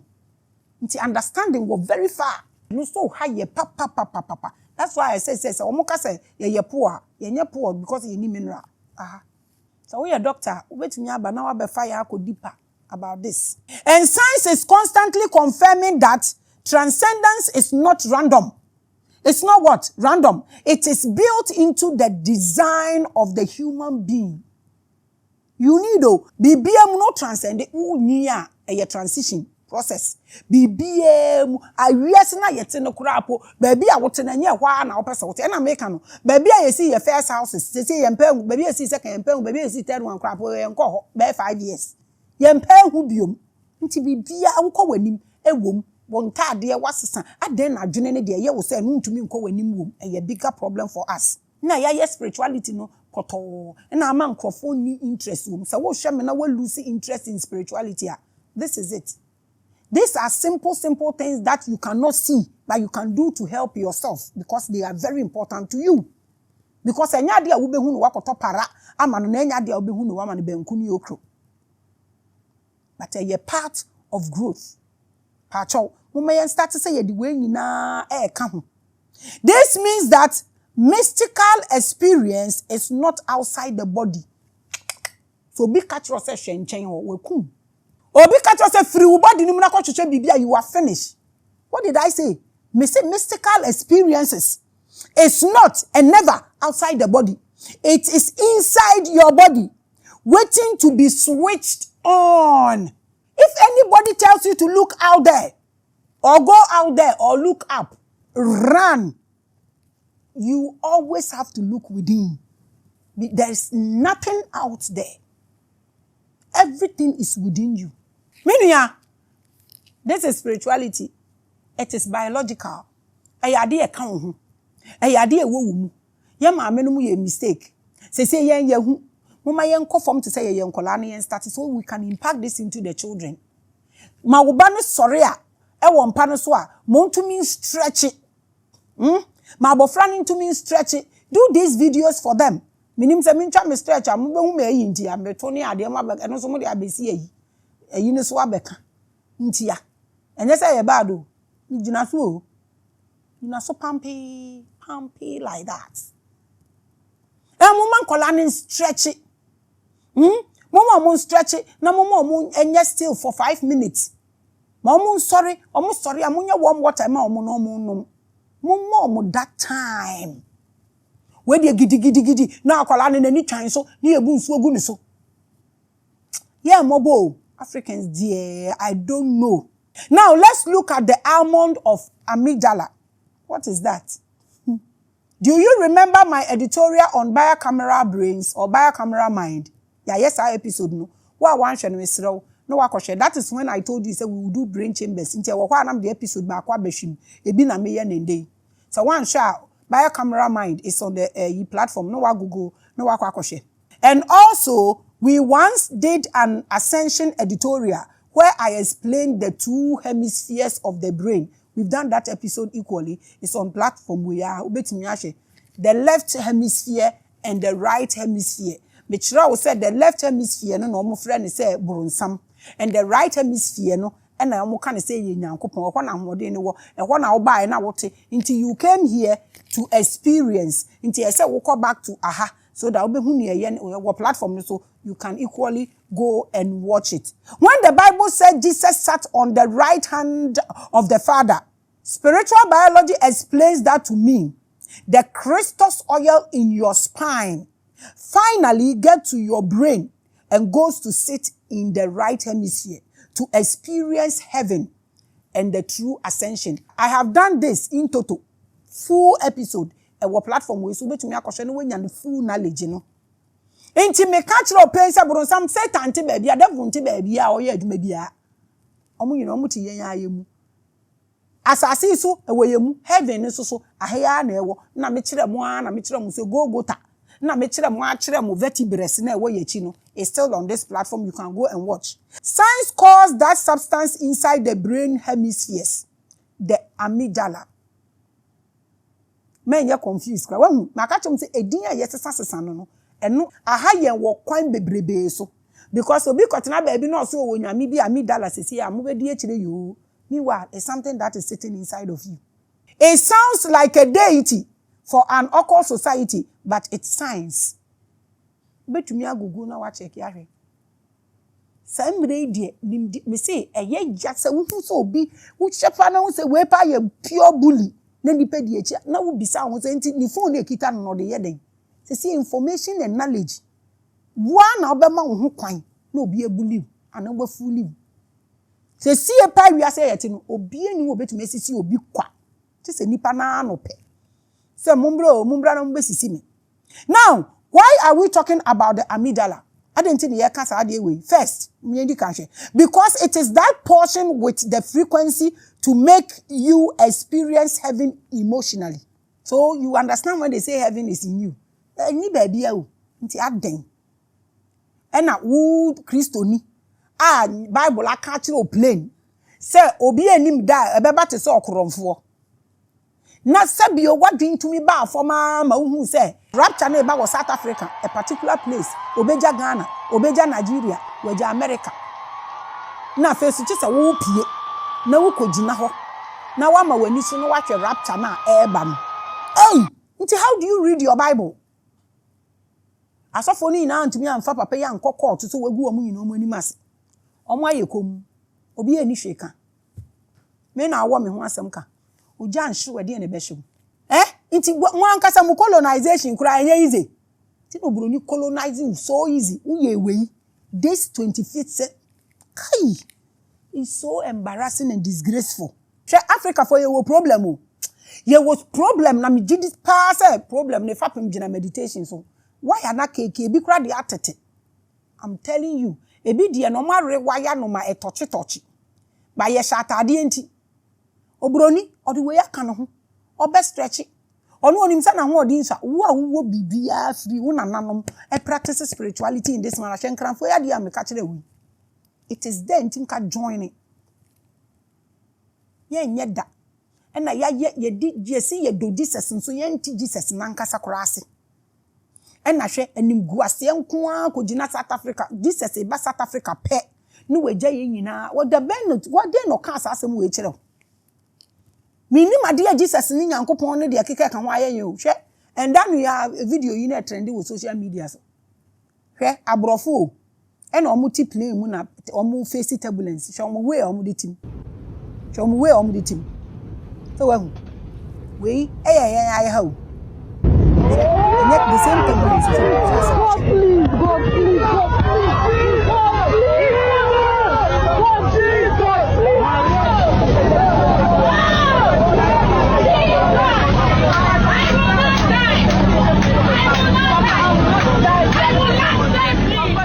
Obroni onim nyame nyo no di nyame brɛ obroni ye ni nua na Jesus hwedin a waye hwe we na fe wa feri se we African nso aha na yebo ti yebebo mo chi mo masesa mo adwene ma hye yan nionyam aden na ya etisa enu ni de di kan. Secondly, that thing is shaped like abrofo nkate almond o kristoni appreciate Aaron ne poma no. O kristoni appreciate the ark of the covenant. Aaron poma na edem o. Poma no mo de abrofo nkate na ye. Canali tree, almond tree. Eno no mo de ye yo. Abrofo nkate si obi fi osofo be ka tensa be ifo dere wo so. Africa nko a bibia ye bronsam ni nyankopon. African spirituality wo mbewu a ye bebo udua wo bi du ku na bla bla bla bla. Ye ni mu ani. By this almond-shaped amygdala, our left and right brain hemispheres can translate senses and impression into emotion. Senka wempo ye adwuma ka yebehu ni amapa ni yatini amase. Dan se yedi nyame akata yenim bosom de keka ka ho akata yenim na ye joki saagu Africa edimas. What this means is that if the amygdala is not okay, I don't know if our own is okay. If it is not okay, your ability to enjoy heaven or life on earth is zero. In Africa, you poor problem, no number one problem, and them are identifying. And come here, I will upstairs. No, obibini kura didn't say heaven was so. Eninim or didn't say hey bonene papa no wo baby obi ne kreti ye devil wo baby Satan wo baby. Oh my God, onim say ni nesi ni mu na manifest. You may have all the money in the world, but you won't be happy when your amygdala is not working. You will be so beautiful, yet you alone will feel ugly. We should be and fatal. Who want tadie bebre so de bia unya tadie enhye. Wankasa won de wo ho feel okay wo dampa wo da water bed susu ntumi na. Chemo ehu. Simple things aye betumi aade. Omba no, omo stretchy. Omo yes still kakra wompa no so anso makọ enwumire omo kwan. Homework ni si ho. Na nkola ne te wo no mu tonko, no mu fie omani, no mu tonko, no mu ye homework. And then mama can be big to be nchiro. A piece of paper with questions. Akola ne fa or solving once. It is done. It doesn't have any consequences. But akola ne play video game, it has consequences because it play in the brain. We can talk about that one day. Africa de ya ba for mama. Abofra no homework, calipo, sleep. Anopani ye de ne cheche ne de ko obroni e wo video game or wo gadgets akola no wo playground or we saying adwene na be grow naturally ye de ni de dia wo de mi abedu ni ya me fe dodo dia wa ya mami senya ne ye de nam ne ye de koba edio sade we wuma wa eno ni bebrebe no we phone edi nkonkonsa nia mahunu entro na we twa no wagire wo because ade na akpai ebi ni ebi num tirimu mpo. No matter how powerful you are, you will still feel insecure. A man or moku mema hu bebrebe no. This is their problem. Amygdala is spy. In scriptures, mami continue so mbaka sa meboa. As you say o ma ba me platform say me se mo block you obi a. Ye beja wa ma wa exercise so gullibility na to say obebre na we hu sense me nya ho time say we also for now feel say me platform nya maja platform no comment section na ma as evangelism session yenti na nyame fro be evangelism wo ho. In scripture come out almonds appear as symbols of true awakening no enti Aaron poma no it was a symbol of true awakening. That is what almond represent. In so bisi ufie wogana de ya beisem. Aaron's rod kept in the temple budded almonds as a sign of authority and life. Aaron ne poma no. Inti no se wo kan in a simply put almond no age na ho no mo de ma awakening. Inti sa wo ba o de ba from their nature awakening it represents authority in life. This is a very simple knowledge. Oh my God. How do we see awakening? Awakening so to me be a problem among Africans. I reku too much. Awakening. Enkoko nyina ewuom. E dan ku nyina wa awakening mu. It's so disgraceful. Eni wankasa. Na we amaka mpamucho wo mankoti a omo bekasa mebua. Timpamucho mo maminkoti. Why? Medical culture say God forbid it say me looking like a joker on this platform because I have beautiful children who are, some of them are marrying and some of them are about to marry. I don't want my in-law to come and see me and see my video and feel, say, my grandchildren, my beautiful grandchildren, see their grandmama and say my grandmama is lying on social media or is being a joker or is saying shallow spirituality.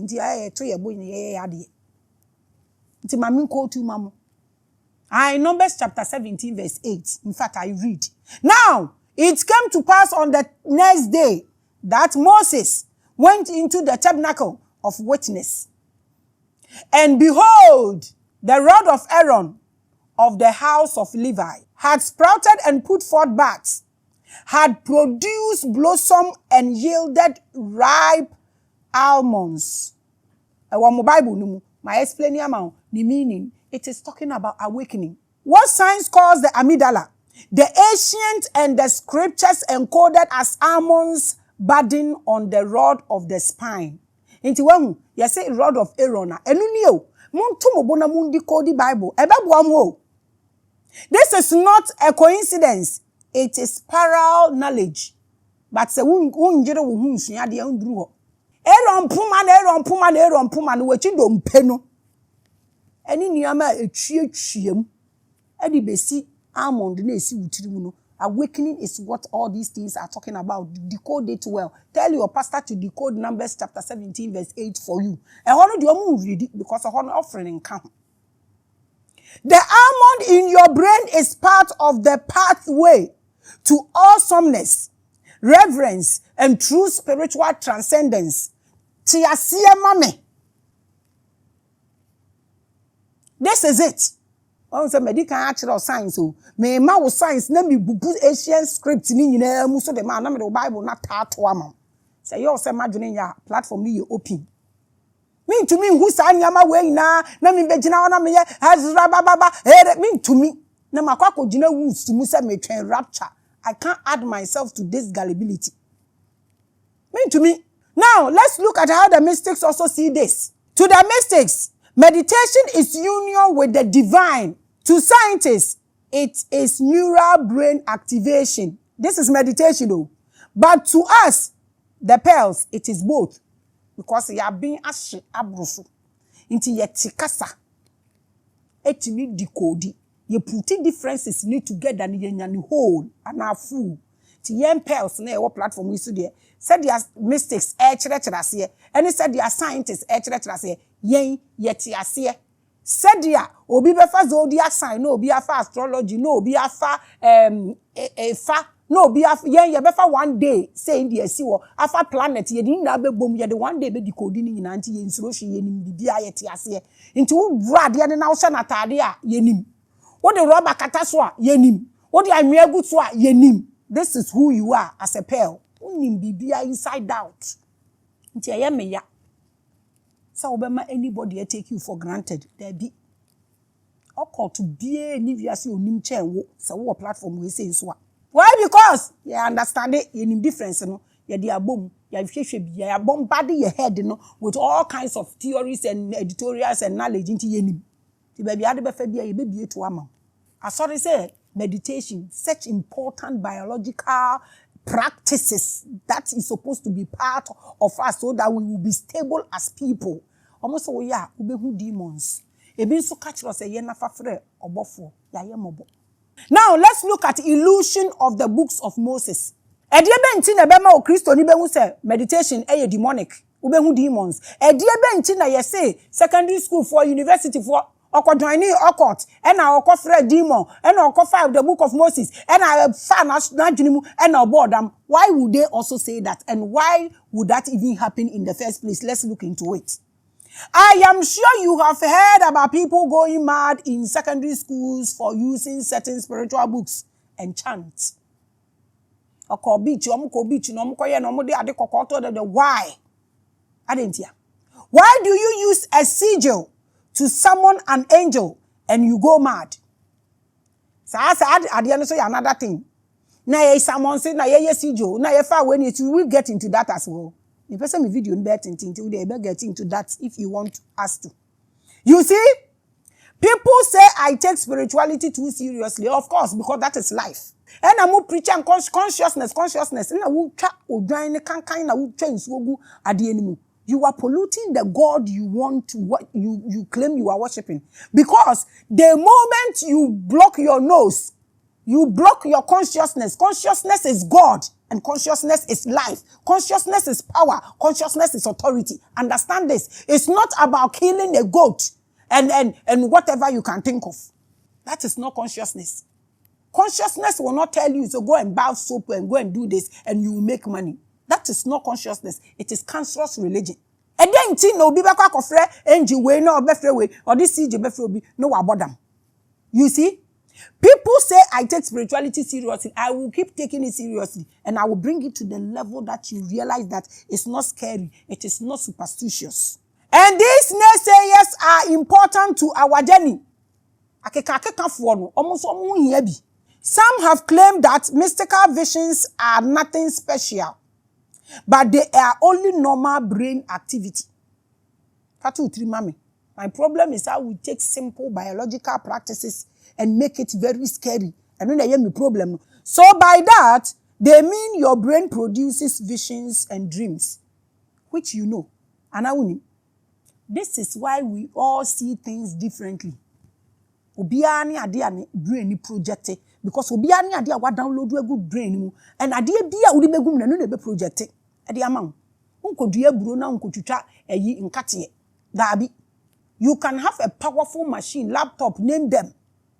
What's a laptop na ade a wodi agusu na no na beba so. Eno anka se ntumi mfa hwengu ne ho so sa na brain akwakoye. Your brain capacity determines ade a wo behu. My brain capacity determines ade a mehu.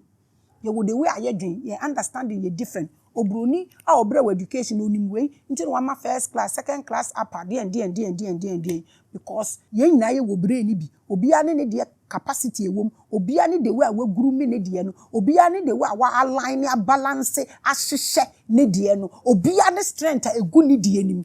Nti obia ne de way o project ade. Because the wo wadwenim no eno na wo project. But my theory or opinion on this is that brain activity is rather the doorway for a larger field of consciousness. I don't believe that the brain is the limitation of consciousness, but it's a doorway. I don't believe that the brain should be the source, but I believe the brain should be the access. That's my theory. Because if you brain no the source are limited. But when you see it as an access or a doorway, then you can go to a extreme. That is my theory.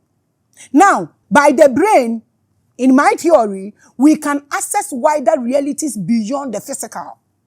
That is why I don't see the brain as the source of consciousness. But I see it as access of consciousness or doorway of consciousness, my mind. The brain doesn't hold all the consciousness beyond the world. No. It is only the door. So when it becomes access, a bigger. But when you make it a source, you become limited. Through which consciousness of other realities comes to us. When you see it as a doorway, then consciousness of other realities come to us. Because it's not our source. It's not a source base, but a access. LED into other realms. We will never be limited as people if we think like this. So you see, you can't depend only on your brain. What dream pain to me, my source, my any access, my any door. I will film because me di kan actually will say no. and the a bridge physicality and spirituality no emu ti ase mame. Consciousness uses the brain as an instrument. You see why you cannot make the brain the source of consciousness? No, but it is not limited to the brain. So when it only gives what the brain can take at a particular time. So we make brain a source of consciousness. Inti brain ni pempo na ye hu ni say consciousness ni enu nu nyama say ni. Meanwhile, it is not the source of consciousness. Inti say wo pese wo bie wo pineal gland no na enu nti wo be ye bibia na wa bia. It is not the source of consciousness. It is just a doorway. See it like that. You must train your brain to handle it. Adie way and ebema wo be bodam because you don't have any knowledge about this. Enti wo ni say bibia eye we na wa bia ade ni mu 100% ne kwa wa bodam. Because we training brain to handle the energy and that frequency and that information na airban and no dey abodam ne ban. So imagine your untrained brain being open to high activation. Wa adwen a onimu hwe. Na ye bienu to higher activation. Wa obeye nipa. A lot of visions, experiences and activities will fill your brain capacity. And it can't handle them. Spirituality and sharp. There's nothing like shortcuts. Because it is life. My explain natural. And it is authority. Nobody just wake up from the house. No kita to me be no denam. You must go through process.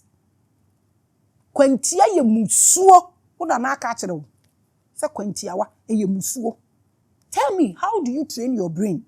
Would they tell me in the comment section? Ambitious Efiani Beans. How do you people train your brains? Tell me. Copper Man, how do you train your brain? Tell me. Esel, Kojo Esel, how do you train your brain? Tell me in the comment section. Tell me, how do you train your brain? How well is your brain? No cry yet training.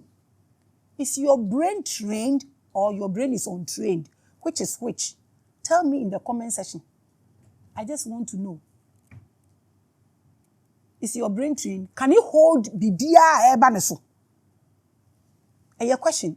And I make me meditation, and I me tip pie me, and I me hake kame, and your opinion gland in a bio just a nyama basa basa. You must upgrade your mind beyond certain level to be able to access power consciousness. Don't be chasing anything like that. All colors will fear in the name of consciousness. This is what makes wealth. This is what you should learn. Train your mind.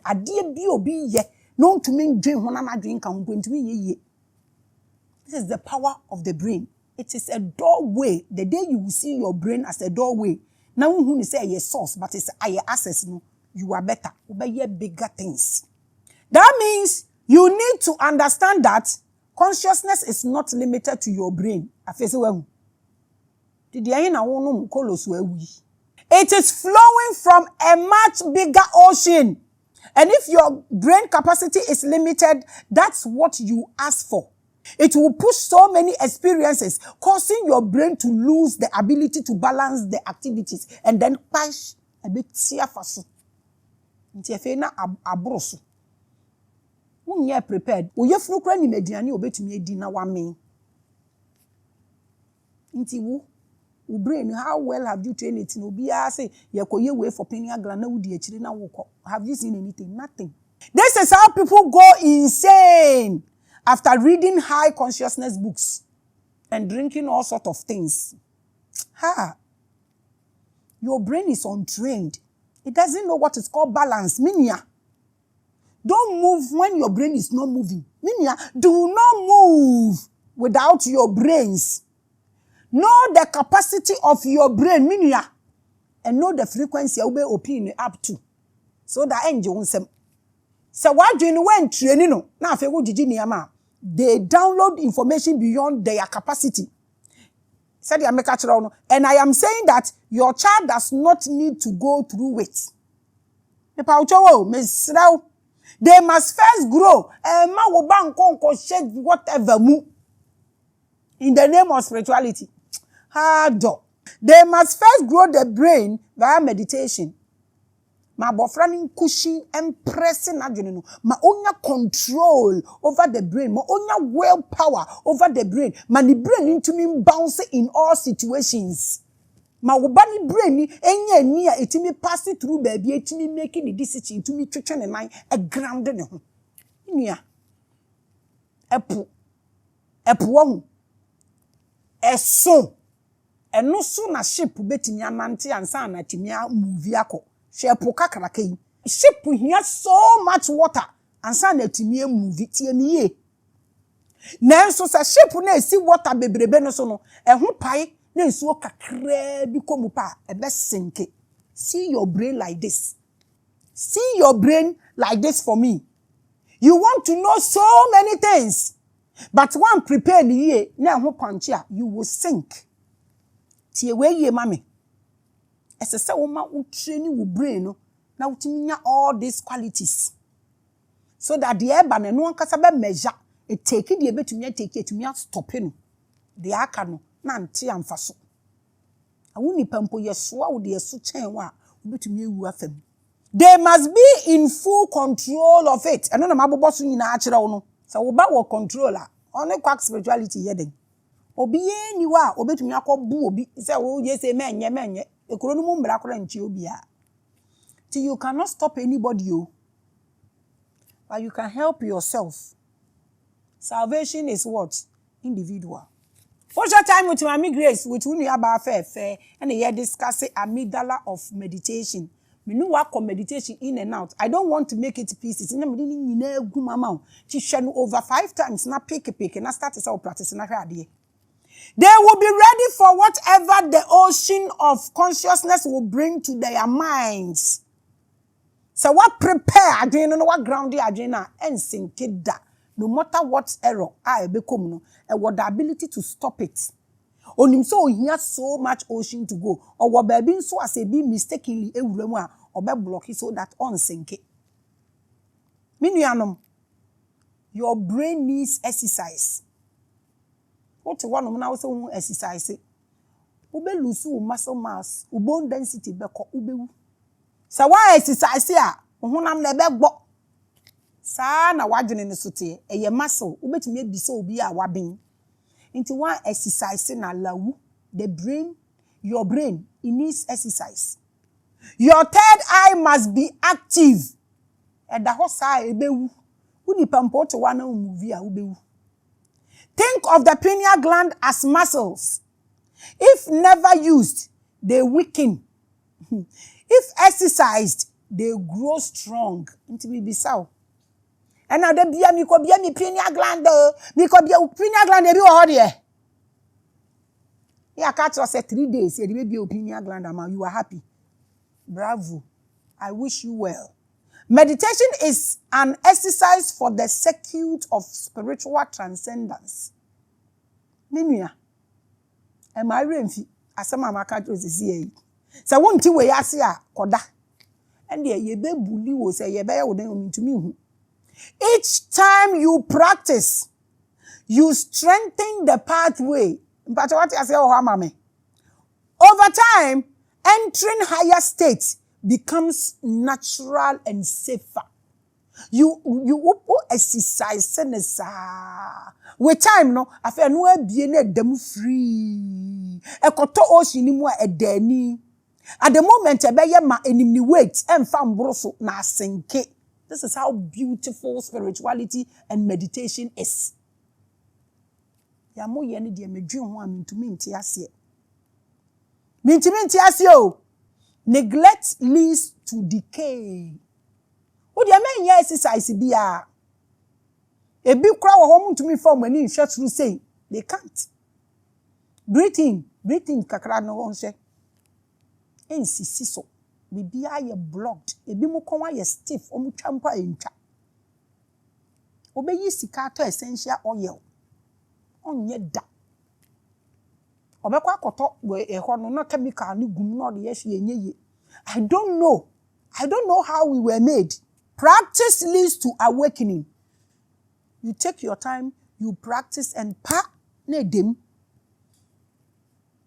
no constipation, no headaches, no wrinkles. Sabio at me. We don't want to do this. Stretch, cry, and stretch it. Edio. Now let's look at personal interest in meditation. Medical say a biological. The benefits of meditation are not only mystical. Studies show, say, it lowered stress. Stress is meditation. Reduces anxiety and improved clarity. You be a weird now thinking deeper. Will be a different Ukasa bebre. Blood pressure be form. Ukasa bebre blood pressure be kosoro. Medication is more than healing system. E besa wonya dowa. Said the medi kankan e be ma wonya constipation po. But beyond this, meditation shapes character. A calmer brain responds with patience instead of violence. Imagine societies where meditation is as common as eating. Said ye did wo hatimi salai we aduane ho. Ye betumi akon we aduane ho aduane bia ye bedi. Say ye da form ye gina soro ye hange ho ye numu na. Imagine sa ahoden a ye de pre aduane no ka ye de sa ahoden ni pre meditation e wo kurom ha. Wars and oppressions would lessen and can in social media and can be back from ye nyepo. Ye benya ni wo. Me say, Papa Penny be me dinkomo na me yemu shame. Oba last week episode no me chippy in asem kakra bi about Igbo chief ne say omo ntumi nka asem no wo fie me so ntwasom. I'm offering to me for manuntum enka bi ana. He besides our question because they are brothers. Into whatever it is. Yen kana nka nkrofo ye mo besesa ye gold ni ye niama kwemu ye nchi omo ni ye nchi omo ngi ye niama ye ya ne ye hunku papa pani bi ntumi bo ni din o ye pani obi anim ofre me o se he asem na wo kan ne de ehu o na nsem o papa ne ka kire me na afi masuro chese mumunim say institutions akese e wo krom a ye medical system nu ba bi kase mtumi bo din na mo abeche me. In fact, it is alleged say all the leading doctors now mo head some of these big hospitals nipo so all in Nigerians. Ukoko santo kwa we ayeden. Wuntumi fra somewhere wo dem na monka. Ahinsam so de nkafa social media ho ben. Hey, social media be yo bibini ya na be se obibini. Ntumi nti ase. Me se niama papa ne kekan na fam yemu shame o se he. Kasa kira wo nkrofo ni ye no mo handle niama wisely. Ne yan kasa ye jai ye ho.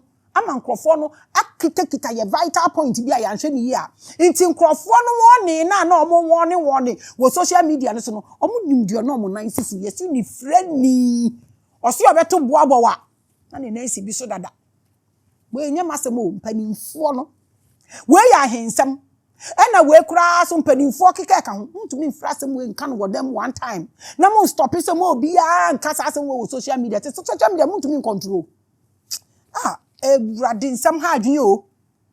Hey!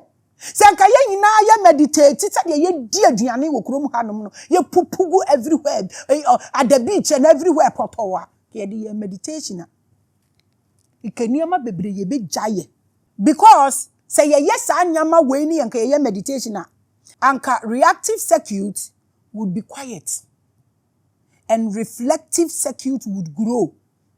Anyone reactive circuit no ene na ye nyina ye de abie na nka ye meditation aka ye be shate ye no na nka ye reflective circuit no ye nyane nyane no eno e ba no sansa na obi be react no obe reflect wo so ansa wa react nti sebe kafra mu fancham ka ye jimi sam sei emfa camera nsi so mfengu abonten timi di dimpani atam we don't even care. Meditation is not only for personal peace. It is for collective transformation, for a country, for a village, for a town, for families. We need meditation as Ghanaians. We need it. Mama efanko school, na nkwala ni nyina anapa homework no, mo fa 5 minutes in shem so mo meditate and so my homework. Mo meditate and so ma kodwale. Mo fa nka ye niama no ne start sesi a. Na Chinese ni abofra. Any Ghana ni abofra gina wa ye hu balancing no. Yasam na adi yo. Untumi nka na nka ni bebrebe. This episode I intentionally didn't make it to me so we all the nutrients no ewom. Now, let's look at Maame Grace meditation routine. Ni ja bibi kakra ma. Medical ka kire o se untumi nya de bia kwase ye pesika. Ya ton ye nkwakora mesika. Nti ye wa brochire kura ye pe nine job. Obroni aka ni plain say ye graveyard shift, but eno an ye pe because eno ne pay. Ti yade atum say ye be wu ntem. Yade atum. Eno an ye pe nti de ye we na fa so wo ho so. Why? Na wu achi no aboa wo. Ti me routine enu nie. Nye ni nyina na metumi amaba metumi amabi. How do you begin? Starting kakra.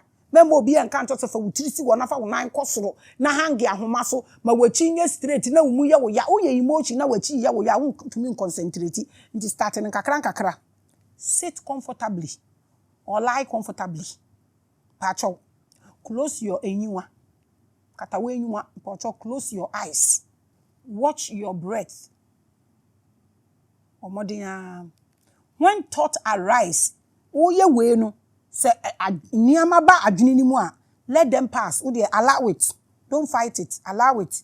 Now, the important part, and I'm imagine a heavy load trying to push you down. Fanisa, de ba wadwene mu efe na rent kra beba efe kura na tonga bia wukotu ye efe na no kra ba wadwene mu obi kra wode nika. But don't worry, you men nyet say eniyama dubi ana nsuo bi eso epese yiri wo na de wo kwa na epia wakofom. Fanisa, while you are also trying to push yourself up. Nti fanisa wo de wo hu sa niyama nyina ba wo focus na ne sa wo memfa wo nko wo push wo ho up. Fasa de we ye ne sa mame. Do this in a stable meditation until you move into a higher state of meditation. Men force bebre mbie wani say o de koswa na ye. Eno abe flip you accord that state ni mu. Try this for 21 days and tell me the outcome. Me nkyere say do the maximum, but obe adjust it to it. Now you will be doing it comfortably. This is a special practice that moves you into the deep state faster than normal meditation. Ade amache you try it. When we say niyama na nkitinkiti o, ba omuma ni ye huhu ene unda nya kora biu na wakoho. But starting nkitinkiti say nko ba bia obeye. We di amaken obi be bisa say wo niane ana say wo da ana say anytime a obenya ne try it. It's better than one nya hwe kora. Pacho, try it at any time. Yeah, wa blute ni anytime kora o. You na ye time no wasa, ya so she bibiala. But try and do this. You need it. Before you start, you will need sage for burning and our Palo Santos. You know this. Some copper for energy protection. You need it. Small chance. You can do it. Now the copper is in America now. Inti se wo office now America now pay beer. Ya bema baby kuno omo number na ma order wo hono mo wo Germany ni ade na wo posti a omo wo baby ye posti entumi ba America de wo posti baby bia ebeko ai nti no uto wo mo ho a na omo posti obroni bi nkrofo bia mo nyanyansa abai fa ne wholesale edeko oh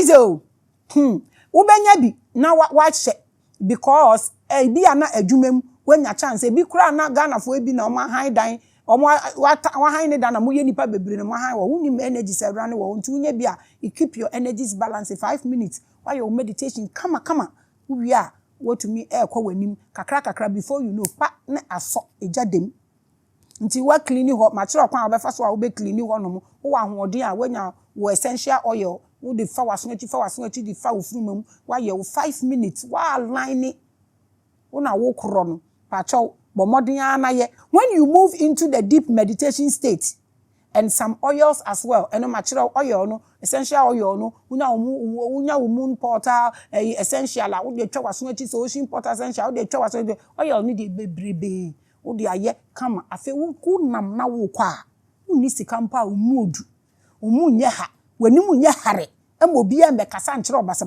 This is one of my very secretive meditation practices and I've decided to share it with you. I have a bit more routines, but this is one of the easiest for those who are busy and they are at one I enter the any time. No, You know I love you. Into where me the amount. Don't go and buy it anywhere. Remember, this is special for you and your next generation. Let them use this. It is my wish that we learn the act of deep meditation as a daily activity. Menko obiya ho. Menye part of you. Eda wuni baby I could leave the phone and the kokonsa and get into yourself. She?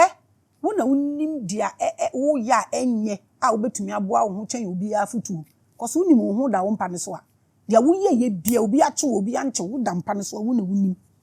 Ti wo pe na wuni mo ho na wo pe na obetumi aboa wo. You can do it for at least a few minutes every day. Some akatro and fan say wo komu na wo 90 asoro na fe wo hwini mu so da bi. Menye part of your life. Wo pe a wo kodware a ye wo adware ho. Menye part of your morning rituals. Wo sorry abrashe, wo sorry a wo yese wo kombi wo hair, wo oye wo hair anajo, fe no so faka ho. If you can't at all, the Amakiken na won't to me nya. Anytime the Gadangbe people declare no noise making, use it to meditate. Align yourself. Now only nko 1 year no medikan achire mudada. Because at that point, frequency na adults nipa bebrebe are involved into abeye kesiye, into it can cover you. You tap into it, it can cover you to the next year. Into we should not joke with no noise making no to say your ancestors were astronauts and scientists. They were never primitive, so they were practicing all these things, including or any diomo ye media. Omo ko beyond doing it for nipapo. Afe no omo ye media. And then I say so wow sha the way I will practice spirituality, so nyami so be tua wo ka ebe papa ana ebe boni aha na me di wusi why macra